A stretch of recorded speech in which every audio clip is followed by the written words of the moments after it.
ஒரு கிராமத்தின் அருகில் உள்ள மரத்தில் குருவிகள் இரண்டு வாழ்ந்து வந்தன. அவை இரண்டும் இரையை தேடி கிராமத்தின் உள் சென்றன. அப்போது ஒரு வீட்டின் முற்றத்தில் தானியங்களைக் கண்டன. மிகுந்த மகிழ்வுடன் மெல்ல அருகில் சென்று அவற்றை கொத்தி தின்ன ஆரம்பித்தன. இந்த காட்சியை அந்த வீட்டின் சிறுவன் கவனித்தான். அவன் உள்ளம் மகிழ்ந்தது.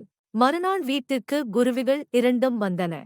இம்முறை தானியங்கள் காய வைக்கப்படவில்லை. அவை இரண்டும் ஏமாற்றம் அடைந்து அங்கும் இங்கும் தேடின. இதைப் பார்த்த அந்த சிறுவன் உள்ளே சென்று குலக்கையில் சேமிக்கப்பட்ட தானியங்களை அள்ளி வந்து குருவிகளுக்காக தரையில் பரப்பினான். குருவிகள் இரண்டும் மகிழ்ச்சியடைந்தன. தானியங்களை கொத்தி தின்றன. விடுமுறை முடிந்த சிறுவன் தாத்தா பாட்டியிடம் குருவிக்கு உணவளிக்க சொல்லிச் சென்றான். தாத்தா பாட்டியும் அதை வழக்கமாகச் செய்தனர். இப்போது குருவிகள் மட்டுமின்றி காகம், மயில், எறும்புகள் தானியத்தை எடுத்துச் சென்றன. சிறிது நாட்களில் குருவியின் எண்ணிக்கை பெருகத் தொடங்கியது. கிராமத்தில் சிறுவனின் வீடு மகிழ்ச்சியாக இருந்தது.